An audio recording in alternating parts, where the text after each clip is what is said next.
Good morning, నేను Santosh. Welcome to 30/60. ముందుగా headlines. నేడు బ్యాంకులకు సెలవు, ఇప్పటికీ పనిచేయని ఏటీఎంలు, తీరని ప్రజల చిల్లర కష్టాలు. విత్డ్రా పరిమితిని పెంచిన కేంద్రం, ఉన్నత స్థాయి సమీక్ష చేయనున్న మోదీ. కేంద్రం తీరుపై మండిపడుతున్న విపక్షాలు, నేడు రాష్ట్రపతి ప్రణబ్కు ఫిర్యాదు. 30 లక్షల మందిని తరిమేస్తానన్న ట్రంప్, కొత్త అధ్యక్షుడికి వ్యతిరేకంగా ఆందోళనలు. నేడు కార్తీక పౌర్ణమి వేడుకలు, పుణ్య స్నానాలు చేస్తోన్న భక్తులు. గురునానక్ జయంతి సందర్భంగా నేడు దేశవ్యాప్తంగా బ్యాంకులు పనిచేయవు. 500, 1000 రూపాయల నోట్ల రద్దుతో నోట్ల మార్పిడి, నగదు జమ చేసేందుకు బ్యాంకులకు పెద్ద ఎత్తున ప్రజలు తరలిస్తున్నారు. శని, ఆదివారం బ్యాంకులు పనిచేసినప్పటికీ ప్రజల అవసరాలు తీరలేదు. ఆదివారం రాత్రి వరకు బ్యాంకుల వద్ద ప్రజలు బారులు తీరి ఉన్నారు. ఇవాళ బ్యాంకులకు సెలవు కావడంతో ఖాతాదారులు తీవ్ర ఆందోళనకు గురవుతున్నారు. ఏటీఎంలు కూడా అన్ని చోట్ల వినియోగంలోకి రాకపోవడంతో నగదు కోసం తీవ్ర ఇబ్బందులు పడుతున్నారు. అయితే ఏపీలోని కొన్ని ప్రాంతాల్లో మాత్రం బ్యాంకులు పనిచేస్తాయని చెబుతున్నారు అధికారులు.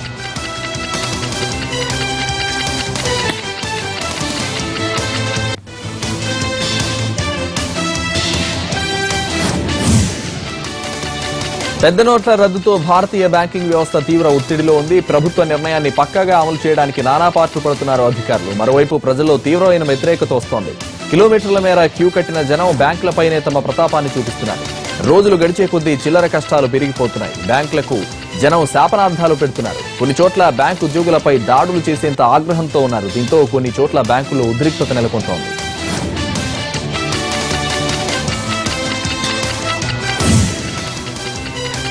నల్లధన కుబేరులపై మోదీ సర్జికల్ స్ట్రైక్స్ చేశారని కితాబులిచ్చే నేతలకు, పెద్ద నోట్ల రద్దుతో దేశానికి మేలు జరుగుతుందని హర్షించే సామాన్యులకు షాక్ ఇచ్చేలా దందాలకు తెరలేపుతున్నారు అక్రమార్కులు. బ్లాక్ మనీని వైట్ చేసేందుకు జన్ధన ఖాతాదారుల్ని ఆశ్రయిస్తున్నారు. గ్రామ పెద్దలతో చీకటి ఒప్పందాలు చేసుకుని వైట్ మనీ చేసుకుంటున్నారు. ఇందుకోసం కొంతమంది రంగంలోకి దిగి గ్రామాల్లోని పెద్దలను సంప్రదిస్తున్నారు. అయితే ఇలాంటి వారి పట్ల అప్రమత్తంగా ఉండాలని హెచ్చరిస్తోంది కేంద్రం. ఈ ఖాతాల్లో ఒకేసారి అంత డబ్బు ఎలా వచ్చిందనే దానికి సమాధానం చెప్పాల్సి ఉంటుంది, లేకపోతే లేనిపోని కేసుల్లో ఇరుక్కోవాల్సి ఉంటుందని హెచ్చరిస్తోంది.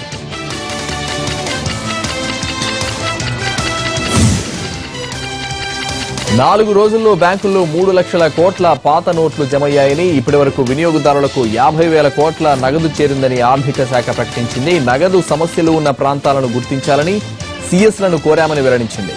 కొన్ని వ్యాపార సంస్థలు చెక్కులు, డీడీలు, ఆన్లైన్ చెల్లింపులు స్వీకరిస్తున్నాయి. చెక్కులు, డీడీలు, ఆన్లైన్ చెల్లింపులను నిరాకరించే సంస్థలపై మెజిస్ట్రేట్ కు ఫిర్యాదు చేయొచ్చని ఆర్థిక శాఖ స్పష్టం చేసింది.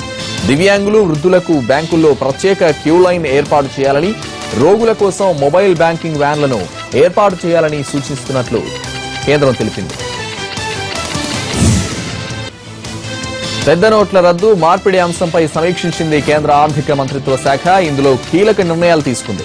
వారానికి 20,000 ఉన్న నగదు విత్డ్రా పరిమితిని 24,000కు పెంచింది. రోజుకు 10,000 మాత్రమే తీసుకోవాలనే నిబంధనను ఎత్తివేశారు. ఏటీఎంల్లో రోజుకు 2,000 విత్డ్రా పరిమితిని 2,500కు, బ్యాంకుల్లో నోట్ల మార్పిడి పరిమితిని 4,000 నుంచి 4,500కు పెంచారు. ఆర్బీఐ, బ్యాంకులు, తపాలా కార్యాలయాలతో నిరంతరం సమన్వయం చేస్తున్నట్లు ఆర్థిక శాఖ వెల్లడించింది.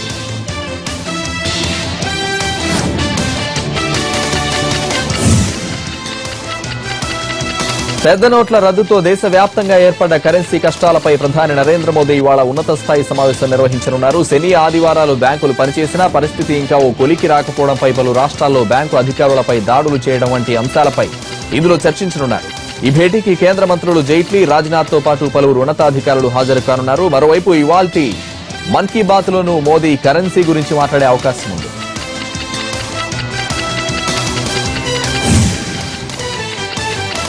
దేశంలో మోదీ వ్యతిరేక శక్తులన్నీ ఒకటవుతున్నాయి. ప్రజల అసంతృప్తిని ఆయుధంగా మలుచుకుని ప్రధానిపై యుద్ధానికి సిద్ధమవుతున్నాయి.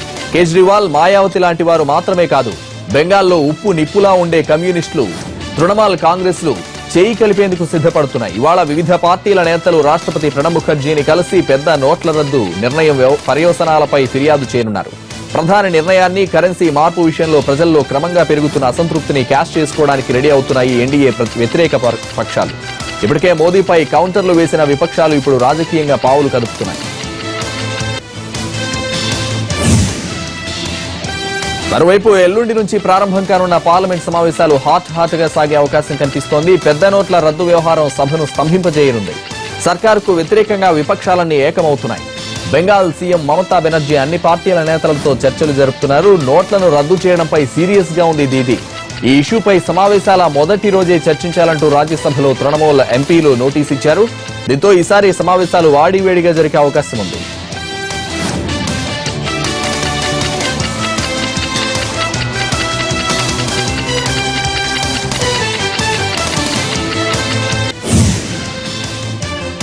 హైదరాబాద్ మియాపూర్లో మంటల్లో చిక్కుకుని తల్లి కొడుకులు సజీవ దహనమయ్యారు. గుడిసెలో ఉన్న దీపం వల్ల మంటలు చెలరేగడంతో ఈ దుర్ఘటన జరిగి ఉండొచ్చని భావిస్తున్నారు పోలీసులు. సమాచారం అందుకున్న అగ్నిమాపక సిబ్బంది మంటల్ని ఆర్పివేశారు. సజీవ దహనమైన తల్లి కొడుకులు సమీపంలోని దేవాలయంలో భిక్షాటన చేసి జీవించేవారు. మృతురాలి వయసు 70 ఏళ్లు కాగా ఆమె కుమారుడి వయసు 40 ఏళ్లు ఉంటాయని పోలీసులు చెప్పారు.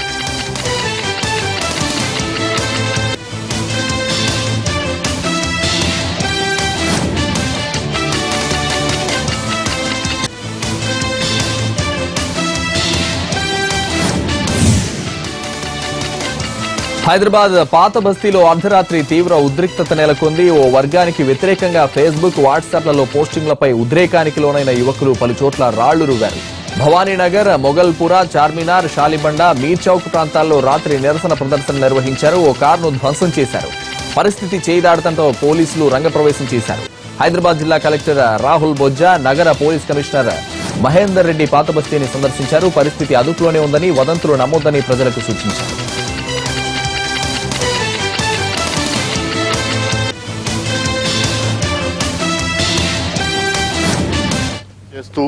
పోలీసుల యొక్క డ్యూటీకి అంతరాయం కలిగిస్తూ, ప్రజలకు కూడా ట్రాఫిక్ అంతరాయం కలిగిస్తూ, శాంతి భద్రతల భంగం కలిగించగా ప్రవర్తించడంతో పోలీసులు కంట్రోల్ చేయడానికి ప్రయత్నించినాము.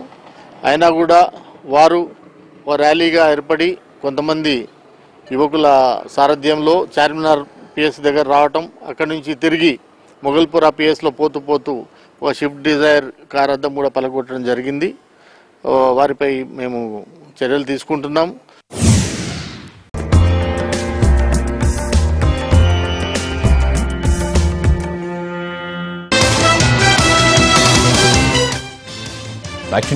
ఎన్టీవీ నిర్వహిస్తున్న కోటి దీపోత్సవం చూస్తుంటే సాక్షాత్తు వైకుంఠంలో ఉన్న భావన కలుగుతుందన్నారు ఏపీ ముఖ్యమంత్రి చంద్రబాబు. ఎన్టీఆర్ స్టేడియంలో 9వ రోజు జరిగిన కోటి దీపోత్సవానికి చంద్రబాబు ముఖ్య అతిథిగా హాజరయ్యారు. కోటి దీపోత్సవం లాంటి అద్భుత కార్యక్రమం ప్రత్యక్షంగా చూడడం ఇదే మొదటిసారి అన్న చంద్రబాబు ఇటువంటి కార్యక్రమాన్ని అమరావతిలో కూడా నిర్వహించాలని కోరారు. దీంతో ఇకపై అమరావతిలో కూడా కోటి దీపోత్సవం నిర్వహిస్తామని ప్రకటించారు ఎన్టీవీ చైర్మన్ నరేంద్ర చౌదరి. కోటి దీపోత్సవం ఒకరోజు 2 రోజులు కాదు, 15 రోజులు, దినానికి 4 గంటలు. నేను వచ్చినప్పుడు చూస్తున్నాం ఎంత భక్తి ఉందంటే, ఇక్కడికి వచ్చిన వాళ్ళందరూ కూడా ఒక భక్తి, ఒక ఆరాధన, ఒక పవిత్రమైన భావంతో, పవిత్రమైన మనసుతో మీరందరూ ఇక్కడికి వచ్చారు. అలాంటి దీపోత్సవం నేను చూసినంత వరకు నా రాజకీయ చరిత్రలో కాదు, నేను పుట్టినప్పటి నుంచి చూస్తున్నా ఇంత బ్రహ్మాండమైన కార్యక్రమం నేను చూసింది ఇది మొదటిసారి అని చెప్పి కూడా నేను మీకు తెలియజేస్తున్నాను. ఒక ప్రశాంతమైన వాతావరణం కావాలంటే, మనసుకు ఆహ్లాదం కావాలంటే ఇలాంటి భక్తి తప్ప ఇంకోటి ఉండదు. అలాంటి భక్తిని ప్రేరేపించడం, ప్రోత్సహించిన చౌదరి గారిని భక్తి టీవీలో మీరు ఒకసారి చూస్తే ప్రతి ఒక్క ఇంటిలో తెల్లవారితో భక్తి టీవీ పెట్టిన వాళ్ళు ఉండరు, దేవుణ్ణి దర్శనం చేసుకొని ఉండరు. ఒక్కొక్కసారి దేవుని దగ్గరికి పోలేం కానీ దేవుణ్ణి అక్కడ జరిగే కార్యక్రమాలన్నీ టీవీ ద్వారా లైవ్లో చూపించే కార్యక్రమం బ్రహ్మాండమైన కార్యక్రమం అని చెప్పి కూడా నేను మీకు తెలియజేస్తున్నాను. అదే మాదిరిగా మీరందరూ దైవ కార్యక్రమంలో ఉన్నారు. దైవ కార్యక్రమంలో ఉన్నప్పుడు దేవుడు మనస్ఫూర్తిగా మిమ్మల్ని అందరినీ ఆశీర్వదిస్తారు, దాంట్లో అనుమానం లేదు. అలాంటి 17 దేవాలయాలు వచ్చిన దేవతలందరూ కూడా మిమ్మల్ని ఆశీర్వదించవలసిందిగా వారిని ప్రార్థిస్తూ, సమాజం కోసం, మంచి కోసం మనలందరినీ ముందుకు నడిపించే శక్తిని ఈ దేవతలు, దేవుళ్ళు మనకి ఇవ్వాల్సిందిగా మరొక్కసారి కోరుకుంటూ మీ అందరికీ నమస్కారాలు. జై హింద్, ఆంధ్రప్రదేశ్ ముఖ్యమంత్రి గారు చెప్పినట్లు 15 రోజులు హైదరాబాదులో, 15 రోజులు అమరావతిలో నిర్వహిస్తామని వారి ముందు మేము సభాముఖంగా చెప్తున్నాం. కార్తీక సోమవారం కార్తీక పౌర్ణమి కావడంతో శైవ క్షేత్రాలన్నీ భక్తులతో కిటకిటలాడుతున్నాయి. గోదావరి తీర ప్రాంతంలోని పుణ్యక్షేత్రాలన్నీ శివనామస్మరణతో మార్మోగుతున్నాయి. రాజమహేంద్రవరంలోని పుష్కర ఘాట్ కోటిలింగాల రేవు తెల్లవారుజాము నుంచే భక్తి కోటితో కిక్కిరిసిపోయింది. భక్తులు పుణ్యస్నానాలు ఆచరించి గోదావరి నదిలో కార్తీక దీపాలు వదులుతున్నారు. ఆ తర్వాత ఉమా రామలింగేశ్వర స్వామి ఆలయానికి వెళ్లి స్వామి దర్శనానికి క్యూ లైన్లలో వేచి చూస్తున్నారు. మహాశివుడికి ప్రత్యేక అభిషేకాలు, పూజలు నిర్వహిస్తున్నారు.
రాజమహేంద్రవరంలో కార్తీక పౌర్ణమి శోభపై మరింత సమాచారం మా ప్రతినిధి శ్రీనివాస్ అందిస్తారు. Srinivas, what you? కార్తీక పౌర్ణమి సందర్భంగా గోదావరి నదీ తీరంలోని భక్తులు పోటెత్తారు. మొత్తం గోదావరి నదీ తీరంలో చూసినట్లయితే మొత్తం ప్రతి చోట కూడా గోదావరిలో పుణ్యస్నానాలు ఆచరించి ఈ కార్తీక దీపాలను నదిలో వదిలిపెట్టడం జరుగుతున్నది. మొత్తం ఇప్పుడు ప్రస్తుతం రాజమండ్రి పుష్కర్ ఘాట్లో మనం చూస్తున్నాము. రాజమండ్రి పుష్కర్ ఘాట్కి తెల్లవారుజామున 3 గంటల నుంచి కూడా పెద్ద ఎత్తున భక్తులు ఇక్కడికి తరలి రావడం జరుగుతుంది. తరలి వచ్చి ఇక్కడ గోదావరి నదిలో పుణ్యస్నానాలు ఆచరించి అలాగే గోదావరి గట్టుపైన ఈ ప్రత్యేక పూజా కార్యక్రమాలు నిర్వహించి వాటితోటి కార్తీక దీపాలని ఈ అరటి డొప్పల్లోని అలాగే జిల్లెడి ఆకుల్లో కలిపి ఇక్కడ వదిలిపెట్టడం జరుగుతున్నది. దీంతో ఈ పెద్ద ఎత్తున భక్తులంతా కూడా ఇక్కడ విచ్చేసి ఈ కార్యక్రమాలు నిర్వహిస్తున్నారు. దీంతో శివనామ స్మరణతో ఈ పుష్కర్ ఘాట్ నదీ తీర ప్రాంతం అంతా కూడా మారుమోగుతున్నది. మరో పక్కన వీరభద్రుల సంబరాలు కూడా నిర్వహించుకుంటూ ఈ కార్తీక కాలంలో చేసుకున్నట్లయితే పుణ్యఫలం లభిస్తుందనే భక్తుల విశ్వాసంతో ఇక్కడ నిర్వహించడం జరుగుతున్నది. అయితే ఈ రోజు కార్తీక పౌర్ణమి, ఈ కార్తీక మాసంలోనే అతి పవిత్రమైన రోజు ఈ రోజు కార్తీక పౌర్ణమి. ఈ కార్తీక పౌర్ణమి రోజున సోమవారం రావడం కూడా మరొక అరుదైన రోజు. దీంతో ఈసారి చూసినట్లయితే కార్తీక మాసం సోమవారంతో ప్రారంభమయ్యి ఇప్పటికి 3వ సోమవారం రావడం జరిగింది. ఈ 3వ సోమవారంలో విశిష్టమైన రోజు ఈ కార్తీక పౌర్ణమి రోజు. ఈ కార్తీక పౌర్ణమిని అందరూ కూడా భక్తి శ్రద్ధలతో కేదారేశ్వర స్వామి నోములు కూడా నోచుకోవడం జరుగుతున్నది. అయితే ఆ నోములు నోచుకునే వాళ్ళందరూ కూడా కానీ మిగతా అందరూ కూడా ఇక్కడ భక్తులు పెద్ద సంఖ్యలో ఇక్కడికి ఇచ్చేసి గోదావరి నదీ తీరంలో పుణ్యస్నానాలు ఆచరించి ఇక్కడ కార్తీక దీపాలను వదిలిపెట్టడం అనేది ఆనవాయితీగా జరుగుతున్నది. అయితే దీనిలో భాగంగానే పెద్ద ఎత్తున గోదావరి నదీ తీర ప్రాంతంలోని అన్ని మొత్తం తూర్పుగోదావరి జిల్లాలు చూసుకున్నట్లయితే 27 స్నానఘట్టాల్లో కూడా మొత్తం పెద్ద ఎత్తున భక్తులు పుణ్యస్నానాలు ఆచరించడం జరుగుతుంది. తెల్లవారుజాము నుంచి కూడా భక్తులు వివిధ ప్రాంతాల నుంచి కూడా గోదావరి నదీ తీర ప్రాంతానికి వచ్చి ఇక్కడ పుణ్యస్నానాలు ఆచరించి ఇక్కడ ప్రత్యేక పూజా కార్యక్రమాలు నిర్వహించడం జరుగుతున్నది. అలాగే తూర్పుగోదావరి జిల్లాలో ఉన్న 2 పంచనామ క్షేత్రాల్లో కూడా ఇక ద్రాక్షారామం అలాగే సామర్లకోట పుణ్యక్షేత్రాల్లో కూడా ఎక్కడ భక్తులు స్వామివారి దర్శనాల కోసం బారులు తీరి నిలబడి ఉన్నారు. ప్రత్యేక నుంచి ఉదయం నుంచి కూడా ఈ రోజు కార్తీక పౌర్ణమి సందర్భంగా ఈ స్వామివారికి ప్రత్యేకంగా అభిషేకాలు కూడా నిర్వహించడం జరుగుతున్నది. ప్రత్యేక పూజా కార్యక్రమాలు కూడా నిర్వహించి ఈ కార్యక్రమాలన్నీ కూడా నిర్వహిస్తున్నారు. అయితే ఈ రోజు కార్తీక పౌర్ణమి సందర్భంగా సాయంత్రం ఈ కార్తీక దీపారాధన కార్యక్రమాలను కూడా ప్రత్యేకంగా గోదావరి నదీ తీర ప్రాంతాల్లో ఏర్పాటు చేయడం జరుగుతున్నది. మొత్తం కోట్లింగాల ఘాటు దగ్గర చూసినట్టయితే కోట్లింగాల ఘాట్లోని కోట్లింగాల దేవస్థానంతో పాటు అలాగే పంతం చారిటబుల్ ట్రస్ట్ సంయుక్త ఆధ్వర్యంలోని అక్కడ కోటి దీపారాధన కార్యక్రమాన్ని ఏర్పాటు చేయడం జరుగుతున్నది. సాయంత్రం భక్తులు వేలాది మందిగా అక్కడికి తరలి వచ్చి అక్కడ కార్తీక దీపాలను వెలిగించి కార్తీక దీపాలను వెలిగించే కార్యక్రమం అద్భుతమైన ఉంటుంది. అలాగే మరో పక్కన చూసినట్లయితే ఈరోజు ఈ ఆకాశంలో కూడా అద్భుతం చోటు చేసుకుంటుందని చెప్పేసి భౌగోళిక శాస్త్రవేత్తలు చెప్పడం జరుగుతున్నది. అయితే ఈసారి 70 ఏళ్ల తర్వాత మళ్ళీ ఈసారి చంద్రుడు భూమికి అతి దగ్గరగా వస్తాడని చెప్పడం జరుగుతున్నది. అలాగే రోజు కనపడే దానికంటే 14% అధికంగా పెద్ద విస్తీర్ణంలో చంద్రుడు రావడంతో పాటు అలాగే 30% కాంతివంతంగా ఈ గతం కంటే ఈరోజు 30% అత్యధికంగా ప్రకాశవంతంగా కూడా కాంతివంతంగా వెలుగుతారని చెప్పేసి అక్కడ భౌగోళిక శాస్త్రవేత్తలు చెప్తున్నారు. ఈ దృశ్యాన్ని చూడటానికి కూడా భక్తులు పెద్ద ఎత్తున సాయంత్రం మాటలు కూడా ఇక్కడికి గోదావరి నదీ తీరానికి వచ్చి ఆ చంద్రుడిని ఆ దృశ్యాన్ని తిలకించడానికి కూడా భక్తులు చాలా మంది ఉత్సాహంతో ఉన్నారు. వాళ్ళందరూ కూడా వస్తారు. అలాగే ఈరోజు కార్తీక పౌర్ణమి సందర్భంగా కార్తీక నోములు నోచుకున్న వాళ్ళందరూ కూడా సాయంత్రం కూడా గోదావరి నదీ తీర ప్రాంతానికి వచ్చి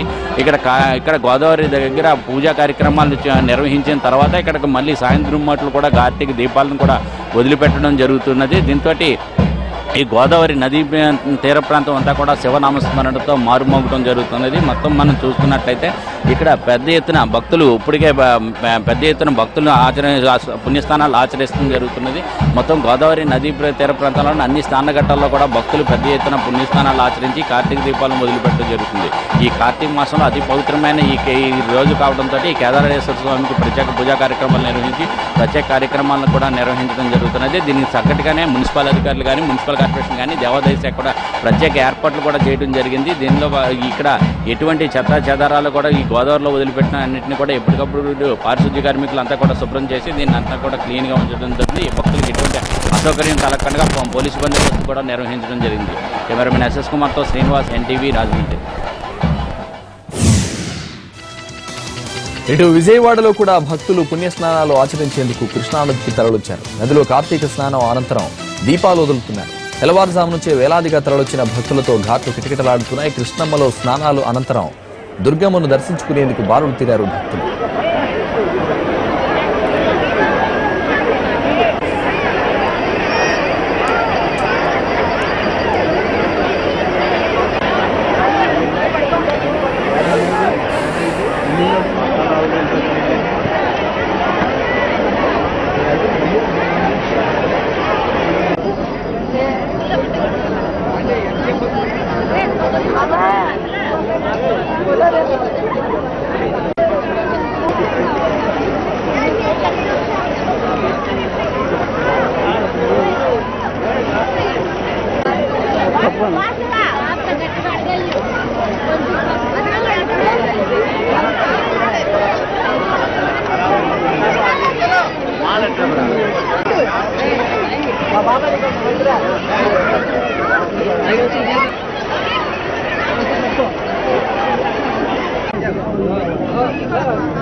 దండం పెట్టు మేడం, దండం పెట్టు.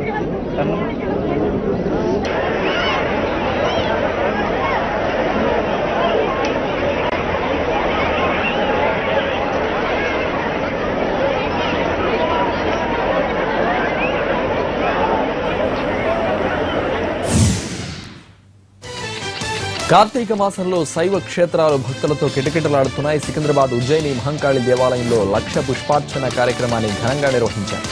భక్తులు పెద్ద ఎత్తున అమ్మవారిని దర్శించుకుని ప్రత్యేక పూజలు నిర్వహించారు. 1,00,000 పూలతో అభిషేకం చేశారు. కార్తీక మాసం అమ్మవారిని దర్శించుకుంటే అన్ని మంచి ఫలితాలు జరుగుతాయని వారు అన్నారు. ప్రతి దేవాలయాలలో మహిళలు ప్రత్యేకంగా దీపాలను వెలిగించి తమ మొక్కులు తీర్చుకుంటున్నారు.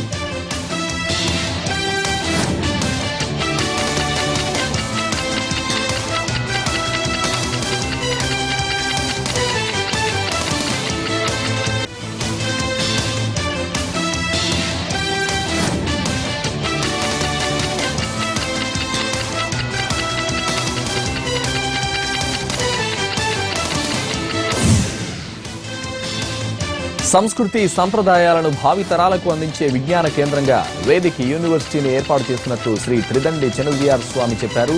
ప్రాచీన విద్య, పురాతన సనాతన వ్యాసంగాలను సామాన్యులకు అందుబాటులోకి తీసుకొచ్చేందుకు ఈ యూనివర్సిటీ ద్వారా కృషి చేస్తామన్నారు. శ్రీకాకుళం జిల్లా కోటబొమ్మాళి మండలంలోని 274 ఎకరాల విస్తీర్ణం కలిగిన తర్లిపేట కొండపై ఆచార్య రామానుజ వేదిక యూనివర్సిటీకి ఆయన రాష్ట్ర మంత్రి అచ్చెన్నాయుడు, బ్రహ్మణ కార్పొరేషన్ చైర్మన్ ఐవైఆర్ కృష్ణారావు, ఇతర ప్రజాప్రతినిధులు అధికారులతో కలిసి భూమి పూజ, శంకుస్థాపన చేశారు. ఈ కార్యక్రమంలో భక్తులు పాల్గొన్నారు.